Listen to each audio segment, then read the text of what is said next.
talk about the papers again, should we? Journalist Sharif Nashashibi and comedian, what do I call you? Don't mind, Don't whatever. mind. Kate's here, Kate Smurthwaite. Yeah, Kate, just Kate will do. Yeah. Brilliant. What should we start with this hour? So I'm just looking at the front page of the Telegraph, and this story about what we do with leftover food. Right. And Michael Gove is saying that we need to do something more about it, which is great, although it's also kind of one of those things, you know, when politicians say we need to do more about it, and you think, yes, a politician should do something about it. Maybe you, mate. But the situation is that because we've got these green energy incentives, which I think are great, what's happening to waste food from the food industry is it's being sent to these anaerobic digesters that turn it into fuel, which is all very well, except that we've got all these hungry people who need feeding, and it turns out that charities are really struggling. Hospices, homeless shelters, women's refuges really need food, and instead of which we're actually sending it all off to be recycled into gas and into fuels that we use for. That must only take a tweak, surely, to exactly. To it's one of those things where we just need to adjust the incentive, and it seems like the issue really is that we should be trying to make green energy out of waste from the food industry, but not usable waste. We should be using the husks and the parts of the plants that we can't eat. Let's turn those into fuel, and let's see if we can take the things that we can eat and use them to feed those that need it. I mean, there's a bigger issue as well about how we reduce, hunger in general, and how we can create a more equal society where there's less need for this stuff. But it seems like there is a really short and easy fix, and the government have identified it. But now is the time to actually solve it. Sharif, talk to us about this story in The Guardian, a story we've been covering here on Sky News this morning. Yeah, so Laura Plummer, her trial in Egypt has been postponed because she unintentionally pleaded guilty to charges of drug trafficking. Yeah. She had tramadol in her case. It's not illegal here, it is there, but she did have 300. Yeah. And she says that her boyfriend's got a bad back, and that's what it was for. Yeah. My problem is, though, look, if you're going to take almost 300 pills of anything to a foreign country, you really need to check whether that could get you in trouble. It's not really about whether you agree with the law of the country you're going to, but if you're facing potential jail time, you're taking hundreds of anything, please check whether that's going to get you in trouble. Yeah, when I read this, my first reaction was complete sympathy for her, because I've been prescribed tramadol myself in the past for pain, and I just thought, it'd be so easy to have one tablet left in the bottom of your bag. And then I read to the bottom of the story and said, 290, yeah. Surely you'd check, surely you'd check. It's really unfortunate when you do get caught out, and I don't think that she's behaving maliciously. I think it's an accident, but I also think there are places where you can't take fresh fruit, that you've always got to check what you can and can't take into the country. And, okay, let's not go any further into that, should we, just because obviously it is an ongoing court case. Talk to us about visa officers instead. Yeah, so this is from The Guardian, and what we're hearing is whistleblowers who work in the Home Office's department dealing with asylum applications are saying that they're so overworked that they can't make good decisions. And it's just taking a tricky situation and making it so much worse. I do quite a lot of work with asylum seekers, and one of the problems we have is that they're not allowed to work while their case is being processed, and that can take 10 years, and then people complain that they're a burden on the system. But actually, if we process their case quickly, those with a legitimate reason to be here would get a visa, could start going out to work, and those who didn't have a legitimate reason to be there would be rejected early on. But instead of which, some people are waiting sort of 10 years to have their cases reviewed. And actually, when you've got a legitimate case, somebody who's been tortured overseas, somebody who's been wrongly imprisoned, somebody who is not safe to return home because they're gay or lesbian and they're from a country where that's illegal, that kind of thing. If we could process those cases quickly, they're able to deal with it much better, and they can assimilate into society much faster. So it seems instead people at the Home Office are being told to focus on student visas because it makes more money. But that's not the right way to go about these things. No. We're cantering through because I want to get as many papers away as possible, this being your last time on the programme this Boxing Day, and probably in 2017, I don't know, unless you're back next. No, I'm not back till 2018. There you go. Well, there we go. Let's canter through then, should we? The Telegraph. I'm about to finish for a week, and no, I'm going to get the flu or some such. What should I do instead? Don't take pills? Well, yeah, I mean, this article is about how doctors should be prescribing pastimes rather than pills. Pastimes such as gardening, dancing and fishing.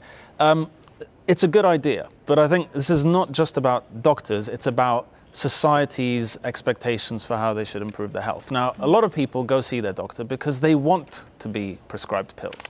And if they weren't going to be prescribed pills, I just wonder whether they would bother going at all.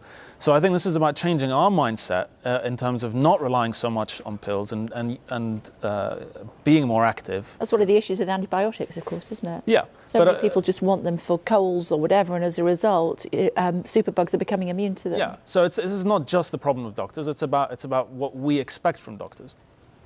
Yeah, there's no doubt that we are, as a nation, as a society, we're taking too many pills. And the truth is that being active, taking regular exercise, getting out, that kind of stuff, it does have a huge impact, a huge positive impact on your health.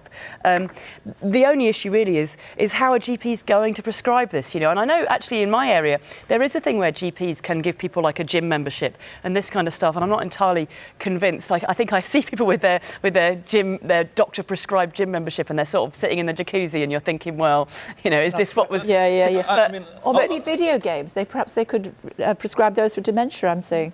Yeah, well, that's is that a story we're moving on to? Yeah, there's another story in the Mirror. That as well. Yeah. There's a story in the Mirror that says playing three-dimensional video games can potentially ward off dementia. But I think, again, it's the same message we're hearing here. It's that, you know, you use it or you lose it. You know, if you don't run about, you will lose the ability to run about. And if you don't use your brain, you know, you're at risk of losing function. This article is critically undermined by this sentence way down in the article saying, the test has not been tried on older people. Perhaps I should have thought of that before publishing the study. Although I would love to be the scientist that is trying to get very elderly people to play, you know, modern video games, trying to explain. Well, so this is Grand Theft Auto, Grandma. Yeah, you're going to like it. Yeah. Give it a go. The game they've based it on, Super Mario 64, is a really old game as well. So this study is just... I'm really rubbish at this, but I'm really good at Sudoku, which apparently is also very good for warding off dementia. Everything is these days, isn't it? So I'm told. Well, they should produce video games to cater to those kind of that segment of society. I think you get your sort of brain training thing. Yeah, you're not going to see 70-year-olds playing Mortal Kombat, really. So True. I would like to. While they discuss that, coming up in just a second, we're going to be talking about the word and the picture of the year. Have you got any thoughts? Stay tuned and find out. Again, you're watching Sky News Sunrise this Boxing Day morning. I've got my glasses on so I can read the papers, and particularly the word of the year. What have we decided? Well, yeah, so there's all sorts of suggestions for word of the year. Covfefe. Covfefe. There's no right way to pronounce it because not. it's not a real word. Not a real word. But Donald Trump's fascinating sort of typo or brain splodge, whatever happened there. Interestingly, they've not. The one that I thought would come up would be #MeToo, because I just felt like that was sort of such a sort of thing that happened this year. This sort of, I don't know, everybody I know was involved with that. Everybody had strong feelings about it, and it sort of had the feeling of something a little bit revolutionary going on. They have got Weinstein in there, which I think has become almost a word now, that you can almost use it like, oh, there was a Weinstein moment, when you, rather than saying like, oh, I felt uncomfortable, I felt that somebody was sexually harassing me, you say, oh, yeah, which is it's fascinating how that the meaning of something like that changes so dramatically. What we thought you would have used that word to say a big Hollywood director, and now the meaning of it has totally changed. It means something totally different. I'm sure there are probably a few in the sport, aren't there, as well? I can't think of any off the top of my head. Oh, talk about putting me on the spot there. I know, sorry. I'll let you think about that. Any particular ones for you? You know, I love Covfefe. I don't want to, but I do love Covfefe. I'm sure it's going to feed Trump's ego even more, but yeah, great word. I'd love to see that on Countdown or something. That would... What was he trying to say? Kerfuffle? Was that what he was trying to say? Because he said the line. The tweet is, despite the constant negative press, Covfefe. Trump wouldn't know what the word kerfuffle. Apparently, he was trying to say coverage. Oh, okay. Yeah. Oh, interesting. Usual spelling. Yeah. What about the picture of the year? Well, the Times have got some of theirs. Their photographers have chosen them. To be honest, I'm just not that impressed with some of these pictures. There's one of two stags in a field. I mean, unless these are the last two stags in the world, I don't really see why... It doesn't seem to be very topical to this year. Grenfell is not one of these pictures. Yeah, how is that possible? I think it's amazing they've not included it. I mean, there's a tower block on fire. How can that not be? That one at the top, though, that picture is not from Grenfell. That's from a different. What story is that from? From the Parsons Green. From the Parsons Green tube. Yeah, the one next to the thing. You would think that was a Grenfell picture, but it's not. It's like a lot of these Parsons pictures, Green, you need to read on to know what they're about. And I think if a picture of a year should speak for itself, and most of these pictures don't. You know, in defence of the Times, we wouldn't gratuitously use a picture of Grenfell on fire, because we don't want to cause any further distress to those that have lost loved ones. But it's not gratuitous. I mean, they have shown tragedy. They have shown pictures of injured people and stuff like that. Also, you've got Theresa May there giving her party conference speech. What about the pan out where the letters were falling off? Didn't that say something? Moment. I mean, surely these are more interesting images.